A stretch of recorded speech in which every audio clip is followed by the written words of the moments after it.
bahagia Bapak Guru Hebat, perkenalkan saya Nia Faujiah CGP Angkatan 11, asal dari Kota Subang, Jawa Barat. Ibu Elias Mariatin SPD MPD sebagai fasilitator dan Bapak Yayat Suryatman SPD sebagai pengajar praktik. Video kali ini mengenai aksi nyata budaya positif modul 1.4 yang berisi diseminasi dan penerapannya. Dilakukan pada hari Kamis, tanggal 22 Agustus tahun 2024 di Lab Komputer SMPN 1 Serang Panjang. Assalamualaikum warahmatullahi wabarakatuh. Ya, terima kasih Bapak Ibu sudah hadir di sini dalam acara diseminasi budaya positif. Insya Allah di sini saya akan berbagi mengenai implementasi tentang budaya positif di sekolah. Mudah-mudahan ini akan menjadi ilmu untuk Bapak Ibu diterapkan di sekolah. Langsung saja ya Bapak Ibu, mari kita buka acara ini dengan mengucapkan Bismillah bersama-sama. Bismillahirrahmanirrahim. Sebagai pengenalan, dalam program CGP ini saya dibantu oleh fasilitator yaitu Ibu Elias Mariatin SPD MPD dan Bapak Yayat Suryatman sebagai pengajar praktik. Nah, karena kita akan berbicara mengenai budaya positif, mari kita mulai dengan hal-hal yang positif. Bisa berdiri dulu sebentar Bapak Ibu. Kita akan melakukan tepuk 5S, tepuk 3 kayak ini nyanyiannya. Bila bertemu teman tersenyumlah, lalu ucapkan salam kepadanya. Siapa apa kabarnya, sopanlah terhadapnya, santunlah tanda sayang kepadanya. Bersama-sama ya, 1, 2, 3. Bila bertemu teman tersenyumlah, lalu ucapkan salam kepadanya. Sapa apa kabarnya, sopanlah terhadapnya, santunlah tanda sayang kepadanya. Oke, terima kasih Bapak Ibu, boleh duduk kembali. Nah, ini adalah salah satu nyanyian yang bisa dipakai nanti oleh Bapak Ibu kepada peserta didiknya. Lanjut. Sebelum kita mulai, ada kesepakatan forum diseminasi yang nanti kita diskusikan, boleh ditambahkan atau dikurangi. Yang pertama itu saling menghargai, yang kedua aktif berdiskusi, yang ketiga menyimak, yang keempat meminta izin keluar ketika ingin keluar, dan yang kelima diperbolehkan makan atau minum. Setuju Bapak Ibu? Oke. Nah, apa sih budaya positif itu? Nah, budaya positif ada di sekolah sangatlah penting Bapak Ibu untuk mendukung perkembangan akademis, sosial maupun emosional peserta didik. Nah, untuk menciptakan budaya positif dapat dilakukan dengan beberapa cara. Yang pertama, perubahan paradigma belajar, yang kedua disiplin positif, yang ketiga motivasi perilaku manusia, yang keempat keyakinan sekolah atau kelas, yang kelima kebutuhan dasar manusia, dan yang keenam posisi kontrol restitusi, dan yang ketujuh segitiga restitusi. Jadi ketika kita akan melakukan atau membuat budaya positif, kita harus bisa mengenal ketujuh dari hal-hal tersebut. Jadi mari kita bahas satu-satu. Nah, perubahan paradigma belajar. Apa itu perubahan paradigma belajar? Jadi Bapak Ibu, adaptasi terhadap perubahan sangat penting untuk memaksimalkan potensi pembelajaran dan mempersiapkan generasi yang mampu menjawab tantangan masa depan. Maksudnya seperti apa? Menurut Ki Hajar Dewantara, Bapak Ibu, kita itu sebagai pendidik harus dapat mendidik peserta didiknya sesuai dengan kodrat alam dan zamannya. Jadi tentu saja zaman dulu dan zaman sekarang berbeda. Iya tidak Bapak Ibu? Betul. Nah, saat ini teknologi berkembang dengan sangat pesat, maka dari itu kita itu harus dapat mengikutinya. Karena yang kita siapkan adalah generasi yang harus bisa menjawab tantangan masa depannya, gitu ya. Nah, untuk perubahan paradigma belajar, dahulu itu kita menggunakan yang namanya teacher center atau berpusat kepada guru. Yang kayak gimana? Jadi semua guru, murid lebih pasif. Sedangkan sekarang itu yang harus kita lakukan di kelas itu yaitu student center atau berpusat kepada murid. Dan murid tentu saja akan dituntut untuk lebih aktif ketika berada di kelas. Selain Nah, pembelajaran yang akan kita lakukan itu untuk apa? Untuk mewujudkan karakter profil pelajar Pancasila. Apa aja? Saya ingatkan ya Bapak Ibu, saya yakin di sini Bapak Ibu sudah tahu. Saya ingatkan yang pertama itu adalah murid yang beriman, bertakwa kepada Tuhan Yang Maha Esa dan berakhlak mulia. Yang seperti apa? Murid yang beriman, bertakwa, berakhlak mulia itu yang seperti apa? Yaitu pelajar yang berakhlak dalam hubungannya dengan Tuhan. Kita bisa melihatnya dengan apa? Dengan misalnya pada istirahat sholat zuhur, kita melihat banyak siswa dan siswi melakukan sholat zuhur di masjid. Nah, itu adalah salah satu ciri. Atau banyaknya yang memiliki budi luhur yang kayak gimana? Sopan, sapa, salam yang tadi. Kemudian yang kedua, berkebinekaan global. Yang seperti apa murid yang berkebinekaan global itu? Yaitu pelajar yang mempertahankan budaya luhur, lokalitas dan identitasnya, dan setiap berpikiran terbuka dalam berintegrasi terhadap budaya luar. Maksudnya gimana? Mereka itu tidak akan membuli. Salah satu contohnya ya, mereka itu tidak akan membuli temannya ketika berbeda kepercayaan. Contohnya kepercayaan agama seperti itu. Jadi mereka itu memiliki toleransi dan keterbukaan berpikir gitu. Yang ketiga adalah mandiri.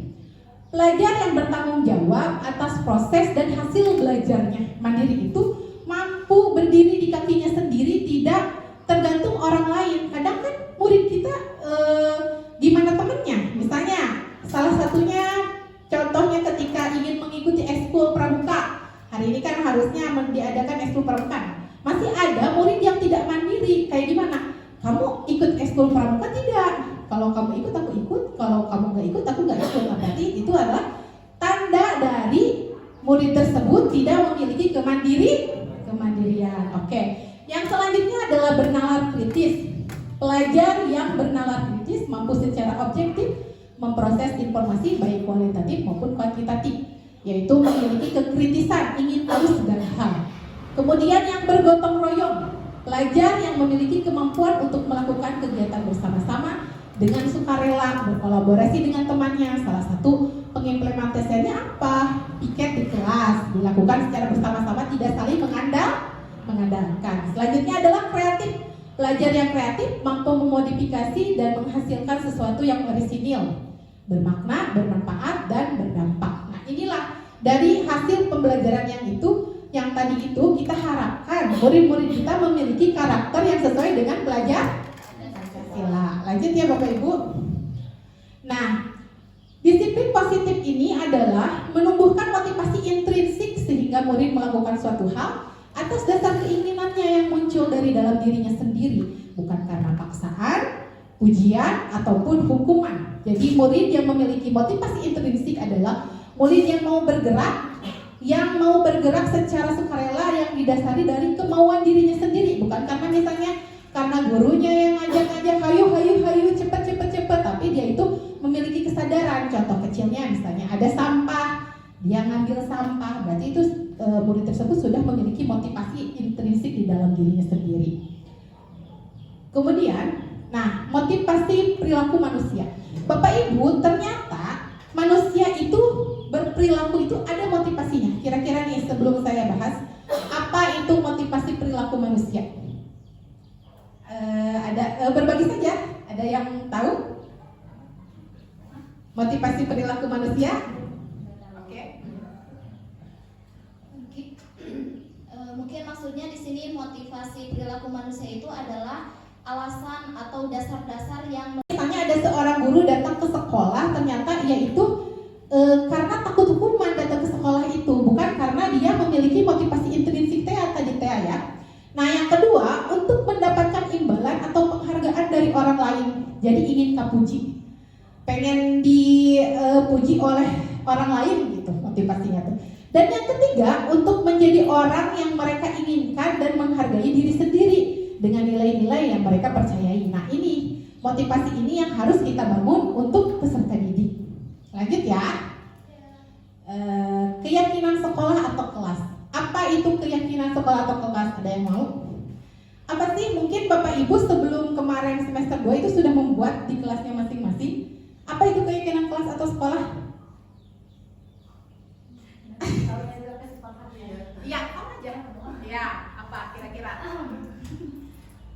yang sudah diterapkan sebelumnya dan di semester ini juga. Kalau saya tahunya kesepakatan kelas sama aja mungkin ya Bu ya. Ya beberapa poin yang disepakati antara guru dengan siswa tentang ketertiban di kelas, pembelajaran di kelas dan lain-lain yang munculnya juga dari siswa, bukan kita yang menentukan ya. Mungkin. Ya, terima kasih Miss Raisa. Benar sekali yang dikatakan Miss Raisa bahwasanya keyakinan kelas itu sama halnya dengan kesepakatan kelas, itu keyakinan yang sudah disepakati bersama. Munculnya itu bukan dari guru, tetapi dari murid-murid tersebut. Nah, ternyata teman-teman, ibu bapak guru yang saya hormati, keyakinan sekolah adalah kepercayaan bersama yang dibuat oleh guru dan murid untuk ditaati di dalam lingkungan sekolah. Ya, jadi tadi itu peraturan atau keyakinan yang akan kita sepakati bersama itu muncul, kita diskusikan terlebih dahulu. Pertama kita ngajak teman-teman atau murid-murid kita berdiskusi. Kira-kira nih kita akan membuat kesepakatan kelas seperti apa? Apa yang kamu butuhkan? Bisa dimulai dari misalnya, Bu, saya mah susah belajar karena misalnya teman-temannya berisik. Oh, kira-kira apa nih keyakinan kelas yang dibuat untuk mengatasi hal tersebut? Oh, berarti saling menghargai, misalnya seperti itu ya. Nah, Bapak Ibu, hal tersebut sudah saya laksanakan waktu itu di kelas 8D. Waktu awal semester pertama saya melakukan hal tersebut, membuat keyakinan kelas di kelas 8D dengan proses seperti tadi. Kira-kira nih perlu tidak membangun dulu apa sih itu keyakinan kelas itu? Keyakinan kelas itu adalah hal-hal yang disepakati bersama sesuai dengan nilai-nilai kebajikan apa aja. Nah, ternyata setelah didiskusikan dengan teman-teman di kelas 8 itu sepakat memilih ada 1, 2, 3, 4, 5, 6, 7, 8, 9 kesepakatan kelas. Salah satunya adalah berperilaku 5S. Sopan, apa aja Bapak Ibu? Sopan, santun, sapa, salam, senyum. Ya, itu. Kemudian ada saling menghargai juga. Nah, itu Ibu Bapak Guru, itu munculnya dari murid-murid kelas 8D yang akhirnya kita sepakati bersama. Karena kita sebagai pendidik itu saat ini harus menjadi fasilitator, Bapak Ibu, bukan diktator ya. Bedanya apa? Bedanya itu kita itu harus menggali, kemudian memfasilitasi teman-teman supaya berani berbicara dan lain sebagainya, sehingga mereka memunculkan ide-ide mereka. Karena kita harus sadar bahwasanya setiap peserta didik itu memiliki keunikan dan potensinya masing-masing. Nah, ini adalah kesepakatan kelas 8D yang sudah saya lakukan, saya terapkan. Kemudian setelah disepakati bersama, teman-teman di kelas 8D ini membuat kesepakatan kelas dari karton. Jadi prosesnya itu sangat panjang. Yang pertama itu berdiskusi, kemudian yang kedua itu menyepakati, kemudian yang ketiga dikaji ulang kita benar tidak, setuju tidak, manfaatnya apa dan lain sebagainya. Jadi anak-anak di sana berperan aktif dalam pembuatan keyakinan kelas tersebut. Dan setelah semuanya sepakat, kita membuat kesepakatan kelas yang nantinya, yang sekarang sudah ditempelkan di belakang kelas, yaitu dari karton ini sendiri. Ada yang menambahkan, jadi dalam proses pembuatannya pun banyak sekali hal yang bisa didapatkan, salah satunya kreativitas. Nah, ternyata mau dihias dari apa? Nah, mereka menggunakan daun-daun kering untuk menghias, dan ternyata hasilnya pun sangat bagus gitu. Bagus ya Bapak Ibu? Bagus ya, karena ini dapat mereka sendiri. Nah, ini adalah dokumentasi ketika saya menjalankan keyakinan kelas, kemudian mereka membuatnya sendiri secara bersama-sama. Lanjut. Nah, refleksi. Ketika keyakinan tersebut dibuat bersama-sama, ternyata hasilnya lebih efektif, Bapak Ibu. Murid-murid kelas 8D lebih peduli dan muncul motivasi intrinsiknya. Contohnya ketika ada yang berbuat salah, misalnya nih, masih banyak sekali sebelumnya itu di kelas 8D yang ke toilet itu tidak izin terlebih dahulu. Jadi selonong boy tadi nih keluar. Nah, ternyata kita sebagai guru di situ tidak usah susah-susah. Hei, kamu sini misalnya. Apa kesepakatan kelas kita? Oh, ternyata. Jadi hanya tinggal mengingatkan apa keyakinan kesepakatan kelas yang sudah disetujui bersama seperti itu. Kemudian murid lebih aktif ketika dilibatkan dan mereka pun merasa didengar dan diakui tentunya ya, karena pendapatnya kita tampung dan kita simpulkan bersama. Nah, kemudian ke depannya membagikan supaya lebih banyak guru yang menerapkan hal tersebut. Kalau misalnya saya menerapkan di kelas 8D, nah nanti Bapak Ibu yang belum bisa diterapkannya di kelasnya masing-masing seperti itu. Ini adalah contoh keyakinan kelas yang lainnya selain tadi yang saya buat. Kemudian kebutuhan dasar manusia. Bapak Ibu, kita sebagai manusia ini memiliki 5 kebutuhan dasar yang harus kita penuhi. Nah, kita sebagai pendidik itu harus tahu apa-apa saja kebutuhan dasar manusia. Nah, ketika murid melakukan suatu perbuatan yang bertentangan dengan nilai-nilai kebajikan atau melanggar peraturan, hal itu disebabkan karena mereka gagal memenuhi kebutuhan dasarnya. Jadi itu yang harus kita tahu, yang harus kita resapi, bahwa murid itu tidak semata-mata melakukan pelanggaran, tetapi ada sebab dan akibatnya. Mengapa mereka melakukan hal tersebut? Mari kita bahas bersama-sama. Nah, inilah dia kebutuhan dasar manusia. Yang pertama itu adalah bertahan hidup. Yang seperti apa kebutuhan dasar untuk bertahan hidup tuh? Yang pertama kecukupan konsumsi makanan dan minuman, itu salah satunya ya. Kita tentu saja tidak bisa bertahan hidup tanpa kedua hal tersebut. Yang kedua adalah penguasaan. Jadi setiap manusia itu butuh yang namanya penguasaan. Misalnya ketika kita mau, contoh kecilnya ya, ketika kita mau mengajak teman, tetapi teman itu tidak mau diajak, nah itu dia merasakan bahwa dia itu tidak memiliki kekuasaan, penguasaan. Tetapi ketika ajakan kita disambut, berarti dia itu merasa senang, dan itulah kebutuhan yang terpenuhi dari penguasaan itu sendiri. Kemudian kasih sayang dan rasa diterima. Maksudnya seperti apa? Setiap orang, termasuk saya, setiap manusia ya, memiliki kebutuhan dasar untuk disayangi dan merasa diterima. Nah, bayangkan ketika misalnya satu murid berada di kelas tetapi ia itu tidak diinginkan keberadaannya. Bayangkan perasaannya seperti apa. Nah, itulah yang harus kita tahu gitu ya. Kemudian yang keempat itu ada kesenangan ya. Kesenangan, kebutuhan dasar manusia, kesenangan itu adalah yang harus dipenuhi. Misalnya apa? Kalau anak-anak berarti bermain ya contohnya. Dan yang keenam adalah kebebasan. Jadi setiap manusia itu perlu akan adanya kebebasan. Selanjutnya, nah ini kita lihat studi kasus murid yang bernama Adira sering datang terlambat ke sekolah. Kemudian yang bernama Adira, oh ada yang bernama Adira ya. Ini hanya contoh kecilnya ya. Salah satu contohnya, murid yang bernama Adira sering datang terlambat ke sekolah. Nah, ketika Adira itu berkata bahwa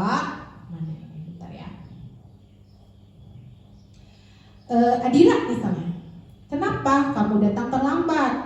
Bu, maaf, kata Adira, saya makan di kantin. Oh, berarti kita tahu bahwa Adira itu sedang memenuhi kebutuhan dasarnya, yaitu bertahan hidup. Karena dia misalnya lapar, di rumahnya itu tidak sempat makan, dan dia akhirnya makan di kantin sekolah sehingga dia terlambat datang ke sekolah. Berarti kita tahu nih, oh Adira ternyata sedang memenuhi kebutuhan dasarnya, yaitu bertahan hidup. Ketika Adira menjawab bahwa dia itu, Bu, saya telat karena diajak teman. Nah, kenapa nih kira-kira diajak teman? Nah, mungkin temannya itu memberikan kasih sayang dan merasa diterima. Adira merasa diterima oleh temannya sehingga dia diajak-ajak bolos itu mau mengikuti gitu ya. Selanjutnya kalau Adira berkata bahwa, Bu, saya senang terlambat karena diperhatikan, misalnya seperti itu. Oh, berarti Adira telatnya itu karena dia ingin memenuhi kebutuhan dasar, yaitu kesenangan. Nah, kemudian kita masuk ke posisi kontrol. Bapak Ibu, kita sebagai guru harus tahu tentang posisi kontrol, bagaimana kita berhadapan dengan peserta didik. Ya, ada 5 posisi kontrol. Yang pertama itu adalah penghukum, yang kedua itu teman, yang ketiga itu pembuat merasa bersalah, yang keempat itu pemaaf, dan yang kelima itu manajer. Seperti apa 5 posisi kontrol ini? Mari kita bahas satu persatu. Yang pertama, kita langsung ke contoh penerapan ya. Kasusnya, murid yang bernama Adira sering datang terlambat ke sekolah. Masih dengan kasus yang sama. Kita lihat, nah kalau misalnya kita sebagai guru itu menyuruh, karena kamu terlambat, lari dulu di lapangan 5 keliling sebelum kamu masuk sekolah. Nah ini berarti kita sebagai guru itu berada di posisi penghukum. Karena si Adira ini kita hukum dengan berkeliling 5 keliling di lapangan sebelum dia boleh memasuki kelas ya. Selanjutnya adalah hasilnya ketika kita menerapkan posisi penghukum itu adalah hasilnya itu Adira akan memberontak, menjadi anak yang pendendam dan menyalahkan orang lain. Itulah ketika kita menjadi guru yang posisi kontrolnya seorang penghukum. Selanjutnya adalah pembuat merasa bersalah. Kita sebagai guru mengatakan, sudah berapa kali kamu terlambat Adira?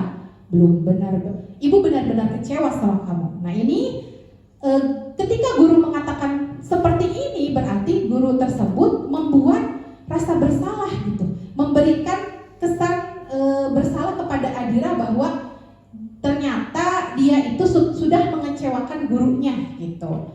Nah hasilnya ketika kita membuat ketika kita menempati posisi kontrol di pembuat rasa bersalah, hasilnya Adira ini akan menyembunyikan, menyangkal dan berbohong kepada gurunya tentunya. Kemudian posisi kontrol sebagai pemantau. Kita mengatakan kepada Adira bahwa Adira, kamu tahu tidak peraturan sekolah kita? Ibu akan catat ini sebagai pelanggaran untuk kamu perbaiki ke depannya. Nah ini adalah posisi kontrol sebagai pemantau. Dia memantau gitu ya, dengan mencatat dia akan memantau sikap Adira untuk kedepannya. Hasilnya Adira ini akan menyesuaikan. Seperti yang Bapak Ibu tahu bahwa kita pintar, ternyata murid itu lebih pintar. Kita cerdik, ternyata murid lebih cerdik. Nah, dan ketika kita menduduki posisi tersebut, pemantau, hasilnya itu sikapnya Adira akan menyesuaikan, akan menurut jika diawasi atau dipantau. Ya, itu harus kayak gimana atuh ya? Sekarang pertanyaannya harus bagaimana? Nah, ini ada posisi teman, belum ya Bapak Ibu? Satu lagi posisi teman, ada 2 lagi posisi teman. Dengan mengatakan, Adira, kamu bisa tidak bantu ibu supaya tidak datang terlambat lagi? Kali ini ibu maafkan, tapi jangan diulang ya, katanya. Nah, ini berarti guru tersebut memposisikan sebagai teman Adira. Dan hasilnya ketika kita melakukan posisi kontrol sebagai teman adalah ketergantungan. Biarin we, dan si ibu mah teman aku misalnya gitu ya. Nah terus, nah ini yang harus kita pelajari itu, kita sebagai pendidik itu harus menjadi posisi kontrol sebagai manajer. Apa itu? Kita mengatakan ke Adira bahwa Adira, apa kesalahan yang kamu buat? Jadi di sini kita membangun motivasi atau kesadaran Adira. Salahnya apa dan harus bagaimana? Nah, adakah yang bisa kamu lakukan agar tidak datang terlambat? Jadi kita itu fokus kepada solusi, bukan menghukum, bukan memantau, bukan menjadi teman, memaafkan kesalahan dan lain sebagainya. Tapi kita fokus membangun kesadaran sehingga si Adira bisa menjadi pribadi yang lebih baik lagi dan tidak datang terlambat lagi, seperti itu. Nah, Bapak Ibu, hasilnya ketika kita menerapkan posisi manajer yaitu menguatkan watak dan karakter, membangun kesadaran intrinsik. Lanjut Bapak Ibu. Nah, kira-kira ada tes dulu nih biar gak ngantuk. Apa posisi kontrol? Apakah aku? Nah, seorang guru mengatakan bahwa kira-kira apa yang bisa kamu lakukan untuk mengatasi masalah tersebut? Siapa yang bisa? Kira-kira posisi kontrol apa aku? Manajer. Oke. Ada yang lain Bapak Ibu selain posisi manajer? Ya. Buat Bu Hilda 100. Posisi manajer, tepuk tangan atau Bapak Ibu rame. Ya, posisi manajer ya. Kira-kira apa yang bisa kamu lakukan untuk mengatasi masalah tersebut? Kemudian ini apa? Berdiri kamu di depan tiang bendera. Oke, Perian. Penghukum. Tepuk tangan ada Bapak Ibu. Oh iya, aku punya tepuk salut buat yang bisa jawab. Tepuk salut. Kayak gini ya. Salut, salut. Salut, salut. Salut. Siapa Bapak Ibu? Tepuk salut. Salut, salut. Salut, salut. Salut. Oke, terima kasih Pak Dian sudah menjawab dengan benar. Positif. Penghukum, karena dia menghukum untuk berdiri di depan tiang bendera. Nah, kalau ini apa? Ibu sangat kecewa sekali dengan sikap kamu. Ada yang ingat tidak? Ada yang ingat? Weh. Salut, salut. Salut, salut. Salut. Oke, ya. Seperti itulah Bapak Ibu, pembuat rasa bersalah. Jadi ketika kita mengatakan ini, anak itu akan merasa bersalah gitu ya. Selanjutnya, nah segitiga restitusi ini sangat penting sekali Bapak Ibu, karena ini sudah saya terapkan dan ternyata berjalan sesuai dengan harapan. Seperti apa sih? Nah, segitiga restitusi ini adalah suatu proses dialog yang dilakukan oleh guru kepada siswa untuk mewujudkan siswa yang mandiri dan bertanggung jawab. Apalagi ilmu ini akan terpakai sekali oleh Pak Dede yang seorang kesiswaan gitu ya, yang menghadapi siswa itu harus bagaimana. Makanya Pak Dede tolong bersemangat. Nah kayak gimana? Jadi Bapak Ibu, ada 3 tahap segitiga restitusi. Yang pertama itu adalah menstabilkan identitas dengan berkata setiap orang pasti pernah melakukan kesalahan.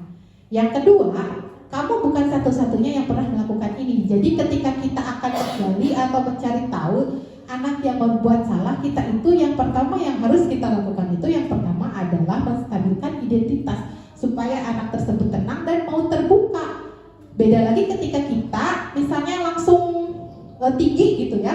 Nah, anak-anak cenderung tertutup, tidak akan terbuka apa yang sebenarnya kesalahan apa yang mereka lakukan. Nah, yang kedua adalah validasi tindakan yang salah.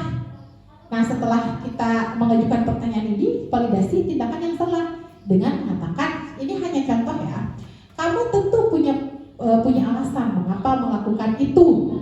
Kemudian, adakah cara yang lebih efektif untuk mendapatkan apa yang kamu butuhkan?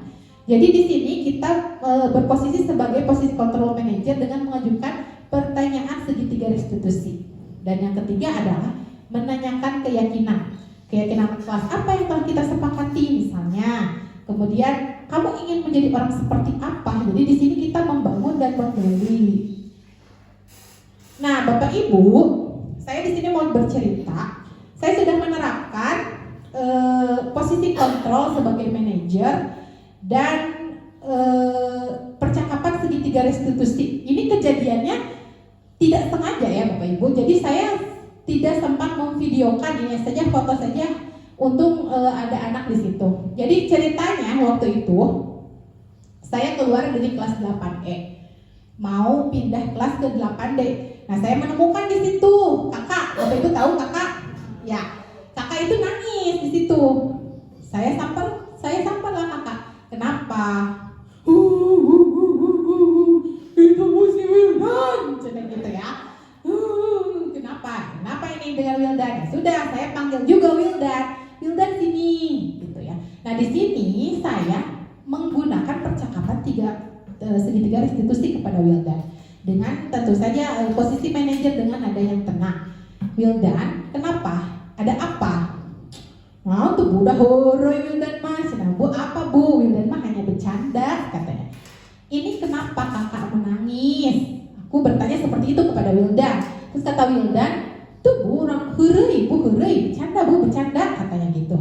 Wildan, kalau bercanda berarti kedua belah pihak harus merasa bahagia. Tetapi ketika ada satu pihak yang merasa tersakiti apalagi sampai menangis, berarti itu bercanda bukan Wildan. Saya berkata seperti itu. Terus kata Wildan, Wildan diam. Nah, kira-kira nih Wildan, menurut kamu gak apa-apa Wildan, semua orang pasti pernah melakukan kesalahan. Nah, saya mengatakan itu untuk menstabilkan identitas. Ya Bu, kata Wildan. Tapi kira-kira Wildan, benar tidak apa yang sudah kamu lakukan itu benar tidak? Tidak Bu. Wildan ternyata langsung sadar yang tadinya dia tetap ngotot itu hanya bercanda, memangnya Wildan mengatakan apa? Ternyata Wildan ini berkata kepada kakak, almarhum katanya, innalillahi wa inna ilaihi raji'un, telah berjuang, jadi kayak gitu. Nah, menurut Wildan nih, apa yang Wildan lakukan itu benar atau salah? Nah, dari situ kita ternyata kita tidak usah susah-susah memarahi dan lain sebagainya. Ternyata Wildannya sendiri sadar bahwa hal tersebut itu salah. Nah, langsunglah kita sambung untuk menanyakan keyakinan itu, walaupun saya tidak menanyakannya dengan keyakinan apa yang kita sepakati, tidak hanya dengan benar tidak, baik tidak Wildan, oh bu tidak, katanya gitu. Terus Wildan kedepannya harus bagaimana? Harus menghindari, katanya bu, nanti tidak akan bercanda lagi. Dan akhirnya setelah diajak ngobrol seperti itu, Wildan ini kakak menangis. Wildan harus melakukan apa? Minta maaf bu, kata Wildannya gitu. Lanjutlah mereka bermaafan di sini. Ini satu ya, kasus satu. Kemudian kasus yang kedua. Bentar ya Bapak Ibu ini. Nah, saya menerapkan segitiga restitusi ini kepada Bayu. Bapak Ibu tahu Bayu 8D? Tahu ya, yang akhir-akhir ini sedang jadi topik karena dia ini sering bolos di jam terakhir. Nah, saya juga melakukan percakapan gitu kepada Bayu. Bayu, tahu tidak nih, dengan diawali dengan Bayu, tahu tidak nih kenapa Bayu dipanggil sama ibu? Awalnya Bayu mengatakan tidak. Coba Bayu ingat-ingat kenapa? Nah, akhirnya dia mengatakan, saya bolos bu 2 kali katanya di pelajaran terakhir. Oh, gak apa-apa Bayu, semua orang pernah melakukan kesalahan. Saya menstabilkan identitas dengan itu. Kemudian, nah apa yang Bayu lakukan itu sudah benar tidak? Berarti saya mengatakan tersebut untuk memvalidasi tindakan. Tidak bu. Terus kenapa Bayu bolos? Diajak teman. Nah, kita bisa lihat di sini Bapak Ibu yang tadi itu, ketika anak melakukan kesalahan, mohon maaf lupa. Ternyata Wildan itu mengapa melakukan hal tersebut? Kembali ke kasus yang pertama ya, karena tadi saya lupa. Kenapa Wildan melakukan itu? Ternyata Wildan itu hanya bersenang-senang Bapak Ibu. Hanya bersenang-senang, bercanda. Berarti Wildan itu tadi ingin memenuhi kebutuhan dasarnya itu, yaitu kesenangan. Nah, kalau Bayu ini setelah saya melakukan percakapan, Bayu kenapa? Ternyata Bayu ini lebih ke memenuhi kebutuhan dasar, merasa diterima dan kasih sayang. Karena dia itu mungkin ketika berada di teman-temannya mau diajak-ajak, karena Bayu ini di kelas 7 belum pernah bolos, tetapi baru akhir-akhir ini bolos, dan ternyata Bayu ini seperti baru merasa diterima oleh teman-temannya dan ingin memenuhi kebutuhan dasar kebebasan. Ya terus Bayu ngapain? Bolos kemana? Gitu kan ditanya. Ternyata Bayu ini bolosnya itu hanya diam di kantin Bapak Ibu. Diam di kantin dan menunggu pulang bersama-sama dengan yang berada di sekolah. Nah Bayu, kira-kira apa yang Bayu lakukan itu sudah benar tidak? Bermanfaat tidak? Tidak. Bayu ingin menjadi orang yang seperti apa? Saya tanya gitu kepada Bayu. Orang yang sukses katanya jawabannya gitu. Nah orang yang sukses itu harus kayak gimana? Apakah dengan bolos Bayu bisa menjadi orang yang sukses? Tidak. Langsung Bayu sadar bahwa dia itu sudah melakukan kesalahan di situ.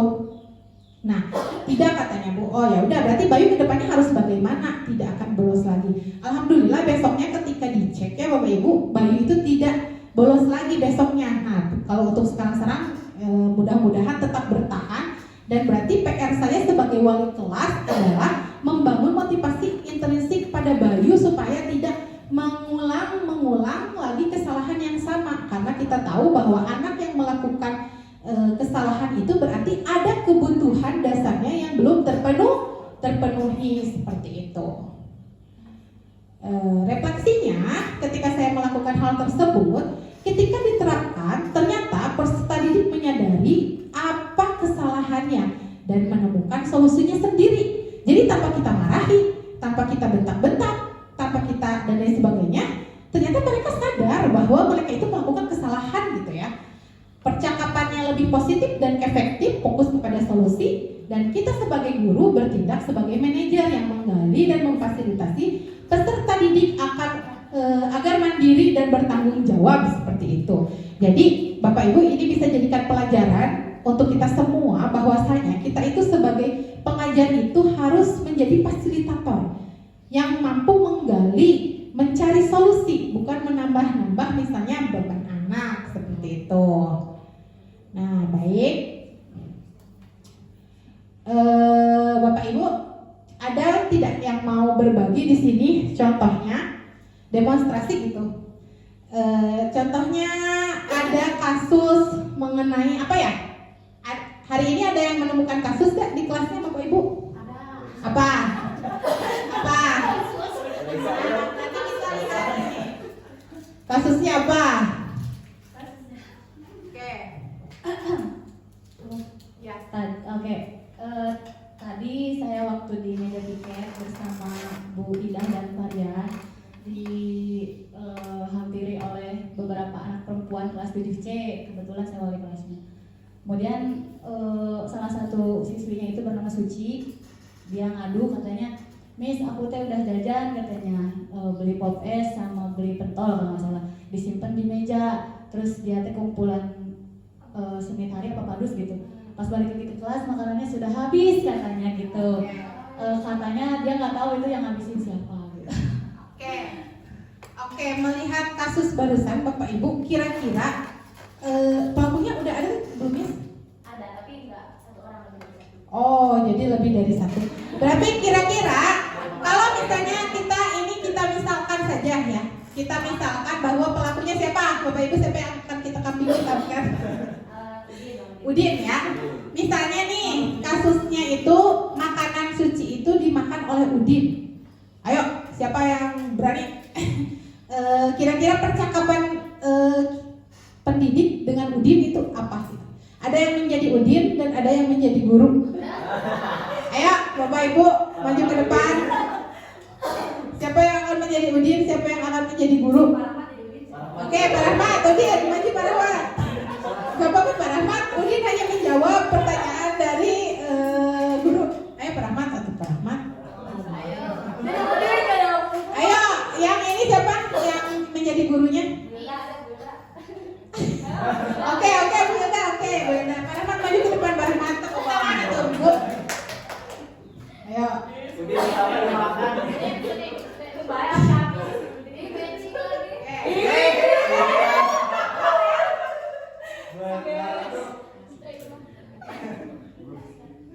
Langsung action. Ya, langsung. 1, 2, 3, action.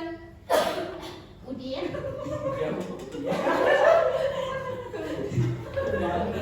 Ya, Bapak. Udin tahu tidak kenapa ibu panggil Udin ke sini? Yang kamu sebagai Ya. Nggak tahu Bu. Jadi begini Udin, ibu barusan mendapatkan laporan dari teman kamu Reisa. Katanya tadi itu habis jajan istirahat, Reisa menyimpan makanannya di kelas lalu meninggalkan sebentar. Tapi pas Reisa balik lagi ke kelas ternyata makanannya sudah habis. Dan setelah ibu telusuri, ternyata ada saksi mata yang melihat teman kamu Siva.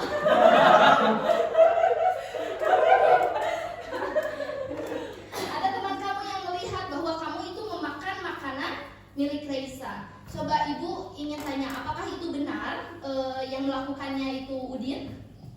Benar Bu.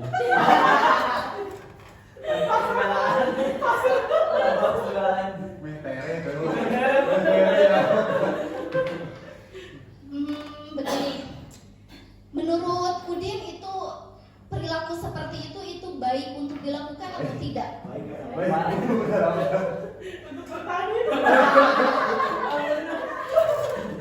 Tidak Bu.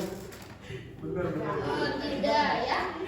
Begini, yang betul sekali ya, perbuatan itu yang sudah Udin lakukan barusan itu tidak baik ya. Tapi ibu yakin Udin itu melakukan hal tersebut itu pasti punya alasan. Jadi ibu tidak akan langsung memarahi Udin. Tapi sekarang ibu ingin tahu sebenarnya apa alasannya Udin melakukan hal tersebut? Karena lapar Bu. Simpel ya. Ya betul. Nah mungkin itu alasan Udin ya, udah lapar, kemudian sehingga Udin melihat ada makanan yang tergeletak begitu saja, terus jadinya langsung mengambil. Tapi ibu ingin tanya, apakah perbuatan yang demikian itu sudah sesuai dengan keyakinan kelas kita? Tidak.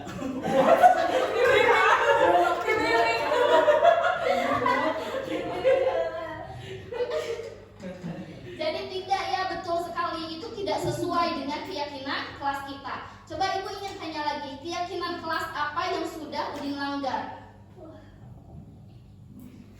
Apa itu? Mengambil itu barang orang lain. Oh iya betul. Nah ya, mengambil ya tanpa izin. Nah itu jadi itu juga bisa apa ya, tanggung jawab, kemudian kejujuran. Nah itu betul sekali. Lalu sekarang apa yang akan Udin lakukan ke depannya? Udin ingin menjadi orang seperti apa? Barusan kan sudah tahu ya, Udin itu melakukan hal yang tidak sesuai dengan keyakinan kelas kita. Nah ke depannya Udin ingin jadi orang yang bagaimana? Ingin menjadi yang lebih baik lagi Bu dari yang sekarang. Caranya dengan bagaimana? Menerapkan yang tadi. Menerapkan keyakinan kelas. Nah itu betul sekali. Nah ibu harap Udin kedepannya bisa lebih semangat lagi ya untuk menerapkan keyakinan kelas kita. Oke, terima kasih. Sekarang Udin boleh istirahat, jajan lagi ya. Oke, tepuk salut ibu bapak guru, tepuk salut, salut, salut, salut, salut, salut. Bagus ya, barusan reka adegan antara Udin yang mengambil makanan temannya dengan ibu gurunya. Nah, barusan yang sudah Bu Wilda lakukan adalah melakukan posisi kontrol sebagai manajer. Dia menggali dan mencari solusi. Kemudian dia membangun pertanyaan-pertanyaan yang membuat Udin ini sadar bahwa apa yang dia lakukan itu adalah kesalahan. Baik Bapak Ibu, satu lagi lah ya, kita harus kesiswaan kita berpraktek di depan. Ayo Pak Dede berpraktek di depan.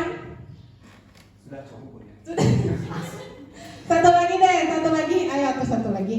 Reka adegan dengan kasus misalnya Wildan. Kenapa Wildan? Kasusnya selain datang terlambat, biasanya apa nih? Oh ya, tidak ikut pembiasaan Asmaul Husna pagi-pagi. Misalnya, ayo siapa yang mau? Ya tuh Pak Dede ikut. Sesuai dengan tupoksi.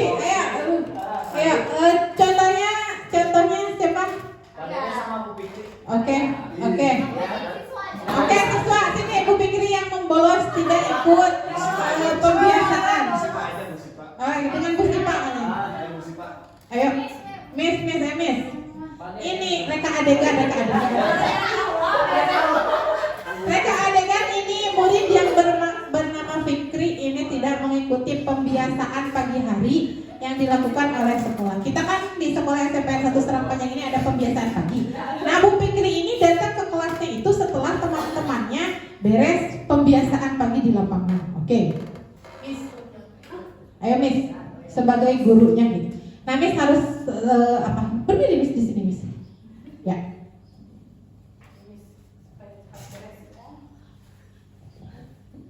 Kayak tadi gitu. Ya. Halo Fikri. Fikri benar ini ya? Sini coba. Fikri, ada apa ya dipanggil kantor teh Fikri? Kira-kira udah tahu kenapa alasannya dipanggil? Oh tahu kenapa kira-kira coba? Oh udah tahu berarti ya? Oh karena dipanggil ya. Berarti Fikri teh udah tahu bahwa membolos itu sesuatu yang salah, betul? Oh, ya nggak apa-apa Fikri. Ibu tahu ya, yang bisa melakukan kesalahan itu bukan Fikri aja. Banyak mungkin yang lain juga yang bolos, tapi Fikri mah karena anak kesayangan ibu, jadi dipanggil ke sini gitu ya. Padahal semuanya juga dipanggil. Terus, kira-kira kenapa tuh bisa bolos? Kemana dulu tuh Fikri tadi? Di warung Bu. Di warung teh ngapain Fikri? Diam aja Bu Jajan. Jajan. Oh di warung jajan. Kenapa kok jajan dulu? Emang di rumahnya nggak sarapan? Enggak, Oh kenapa nggak sarapan dari rumah? soalnya mamanya nggak ada, lagi kerja.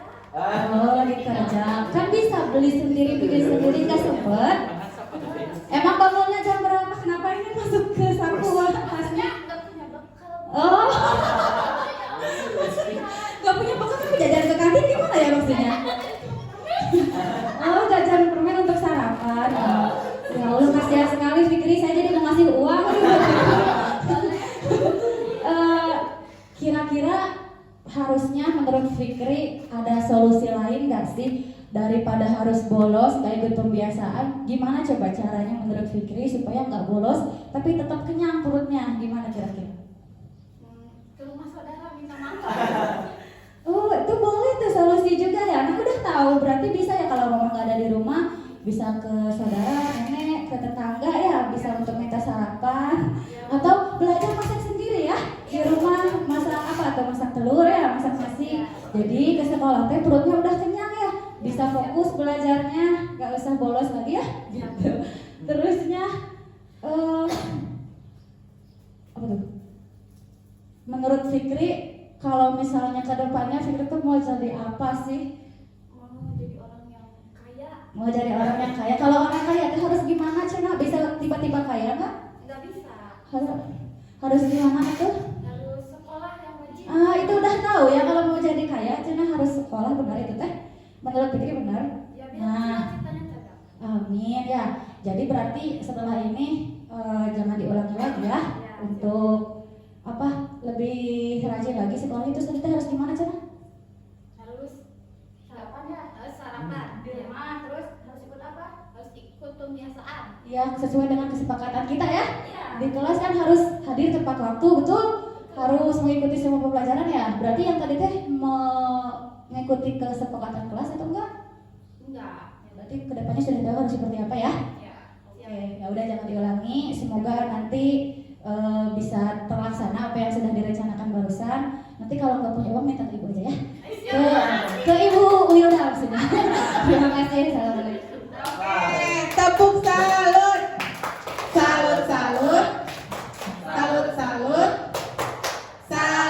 Baik, terima kasih buat Bu Fikri sama Miss Reza yang sudah mendemonstrasikan menjadi posisi seorang manajer dan percakapan segitiga restitusi.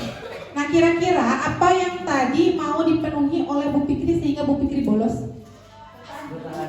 Ya, bertahan hidup karena ternyata Bu Fikri tidak mengikuti pembiasaan itu karena dia merasa lapar, diam di kantin jajan seperti itu ya. Baik, Bapak Ibu, sampai sini ada yang ingin ditanyakan?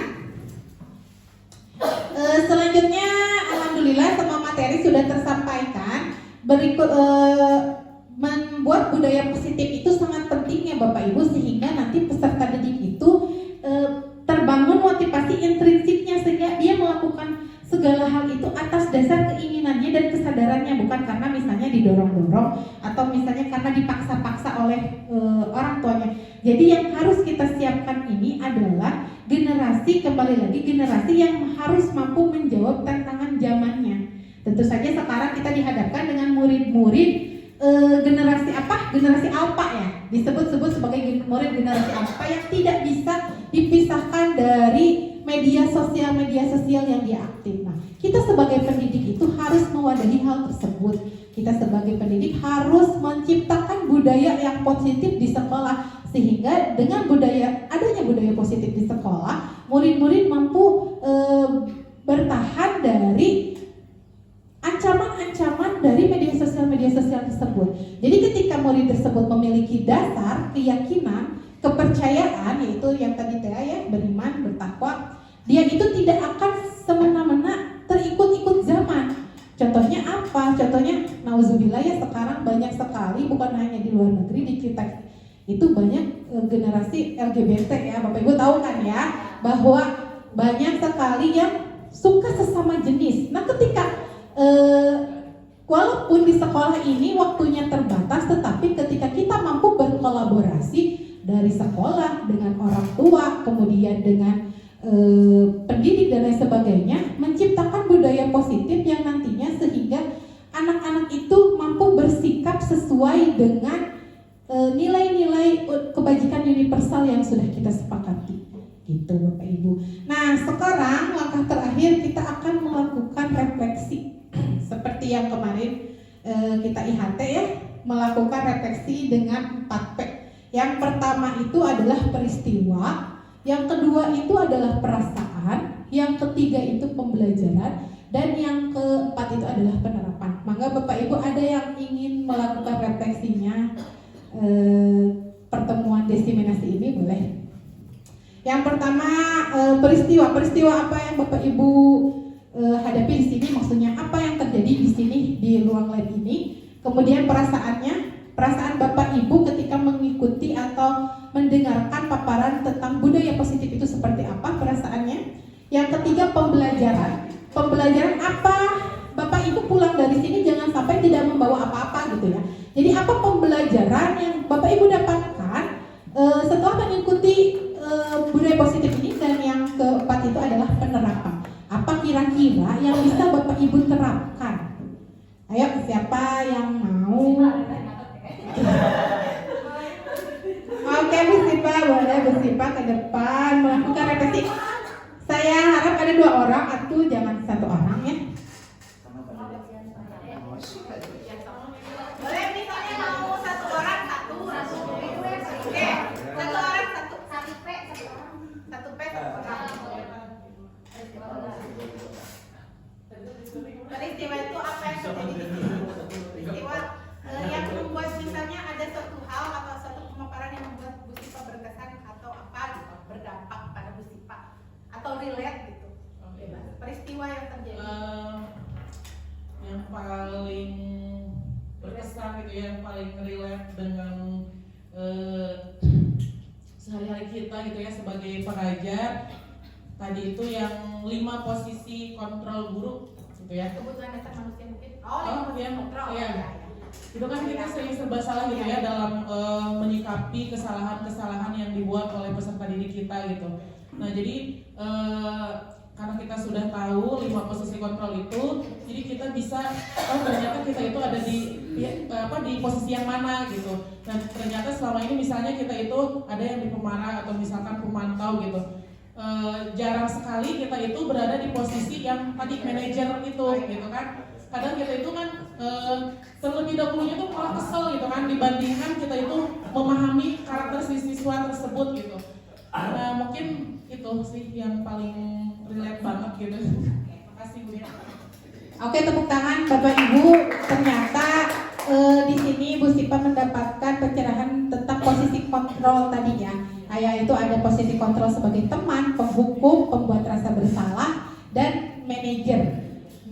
Ada selanjutnya adalah perasaan. Nah, perasaan Bapak Ibu mengikuti diseminasi budaya positif ini apa? Siapa yang mau? Ayo. Oh iya, atau Pak Dede aku berbicara. Perasaan Pak Dede. Oh, Pak Dede mau pelajaran katanya. Yang mau perasaan pikirin deh. Ya. Perasaan mengikuti apa? Diseminasi budaya positif ini, saya dan mungkin teman-teman juga merasakan perasaan yang senang karena antusias juga karena ada fungsi ada bontot karena ilmunya itu sangat bisa diterapkan sekali di kehidupan kita sekolah. Tepuk tangan. Oke, terima kasih. Alhamdulillah kalau Bu Fikri merasa senang, saya sangat mengapresiasi sekali karena saya tahu Bapak Ibu di sini sudah beraktivitas dari pagi hari sampai siang hari ini. Jadi tentu saja energinya sangat terbatas tapi mampu dengan kebaikan hatinya datang ke sini. Terima kasih Bapak Ibu. Terus sekarang pembelajaran yang Pak Dede dapatkan hari ini itu apa? Kalau mengenai pembelajaran Bu Nia, kan tadinya dari tadi merhati itu yang dibahasnya tugas kesiswaan, tugas pembina OSIS. Ya banyak pembelajaran, terutama yang tadi mengenai walaupun memang realita tidak sesuai fakta mungkin ya. Yang tadi dicontohi di depan sepertinya seperti mudah gitu, seperti mudah, tapi di kenyataannya, faktanya tidak semudah itu ya. Tapi mungkin dari kegiatan hari ini bisa mencoba dari apa yang sudah dipelajari tadi. Oke, tepuk tangan satu buat Pak Dede. Memang Bapak Ibu, makanya kita itu sebagai pendidik itu harus menjadi pembelajar sepanjang hayat seperti yang digaung-gaungkan oleh Ki Hajar Dewantara. Maksudnya apa? Karena setiap zaman ini berbeda, kita harus menyesuaikan dengan zaman tersebut. Maka dari itu ada pembelajaran yang harus kita cari tahu sendiri. Jadi pengetahuan itu tidak akan datang sendiri tanpa kita mencari tahu. Dan perubahan kecil, sekecil apapun itu akan sangat berarti dan akan sangat bermanfaat. Walaupun memang dalam kenyataannya susah, tetapi ketika kita mencoba dan berusaha, itu akan menjadi hal besar. Misalnya sebelumnya hanya saya yang menerapkan, nah saya sudah membagikan ke Bapak Ibu, semoga nanti bisa diterapkan oleh Bapak Ibu semua. Nah itu adalah langkah kecil ya, langkah kecil yang tadinya misalnya kita tidak tahu, tetapi ketika kita melakukannya bersama-sama itu akan menjadi langkah yang besar dan perubahan seperti itu. Terima kasih Pak Dede atas pembelajarannya. Kemudian yang terakhir ini adalah penerapan. Kira-kira setelah pemaparan diseminasi budaya positif ini, penerapan apa yang bisa Bapak Ibu terapkan di sekolah maupun di rumah? Ada yang mau? Oke, Bu Hilda. Untuk penerapan mungkin karena barusan kan kita sudah mengetahui bahwa 5 posisi kontrol guru itu ada 5 gitu ya, posisi kontrol guru itu. Mungkin untuk penerapan saya ingin bisa menerapkan atau memposisikan diri saya sebagai manajer. Meskipun mungkin akan ada kendala-kendala banyak gitu ya, karena betul seperti yang tadi Pak Dede katakan gitu. Kalau lihat contoh tadi gitu seperti mudah, tapi mungkin ketika kita melaksanakan dia realitanya gitu kepada peserta didik itu bisa berjalan dengan lancar, tapi juga mungkin ada beberapa kendala. Tapi saya ingin bisa mencoba untuk memposisikan diri saya sebagai manajer. Oke, yang terakhir mah tepuk salut, tepuk salut. Salut. Alhamdulillah ya, ternyata ada manfaatnya gitu ya, sehingga termotivasi untuk melakukan hal yang seharusnya dilakukan seperti itu. Baik, terima kasih Bapak Ibu atas kehadirannya. Sebelum saya tutup ada pantun dulu. Dari mana awalnya cinta? Dari mata turun ke hati. Terima kasih atas waktunya. Kehadiran Anda sangat berarti. Ada satu lagi. Membeli bunga ke pasar tua. Begitu indah, berwarna putih. Saya ucapkan maaf bila ada salah kata. Akhir salam saya ucapkan terima kasih.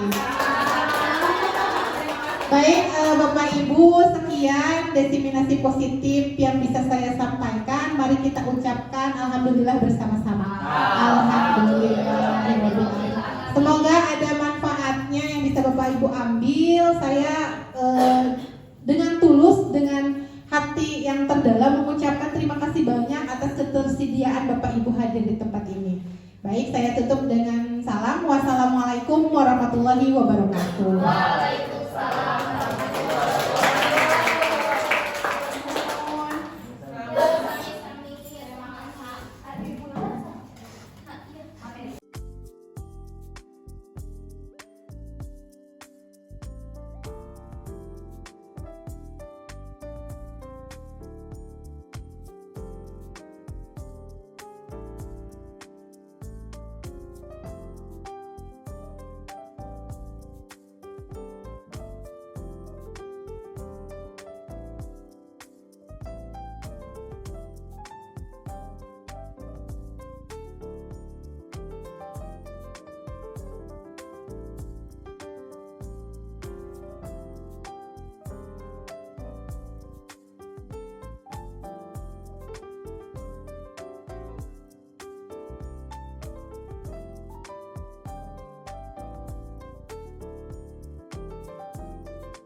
Saya jadi tahu cara membedakan kalimat tertitip dan subjektif.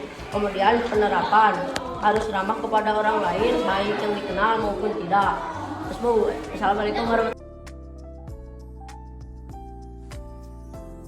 wabarakatuh. Saya Chandra dari kelas 8D.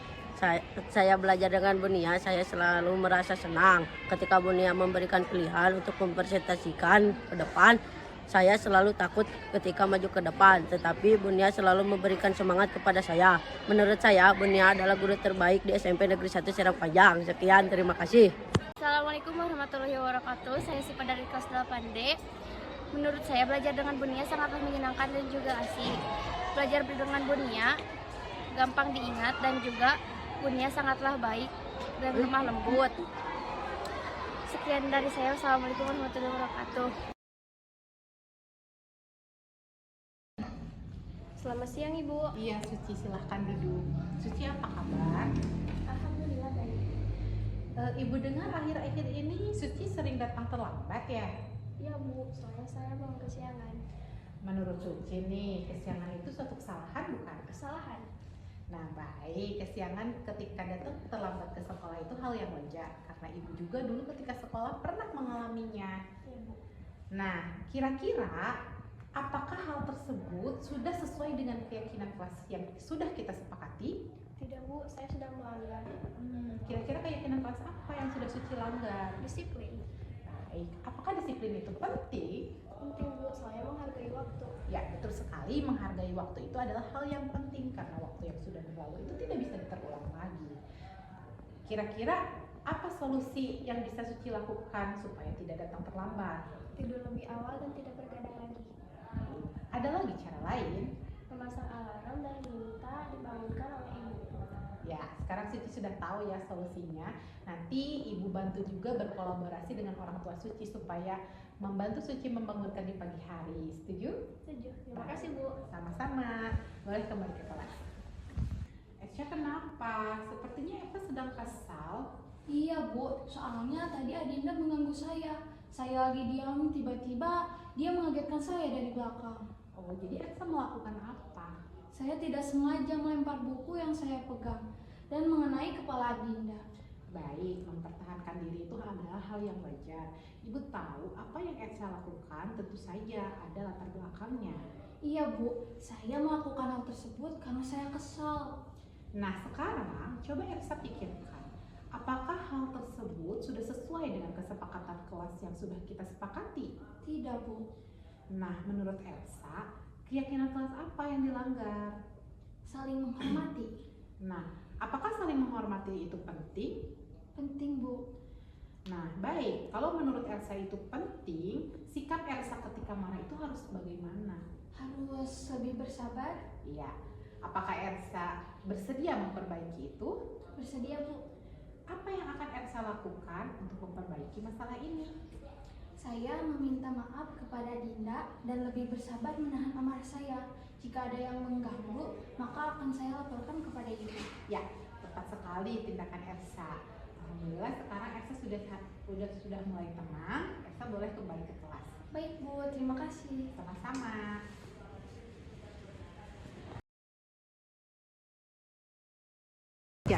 Assalamualaikum warahmatullahi wabarakatuh. Saya Arsya Febrianti dari kelas 9E. Saya senang sekali bisa berdiskusi bersama Bunia.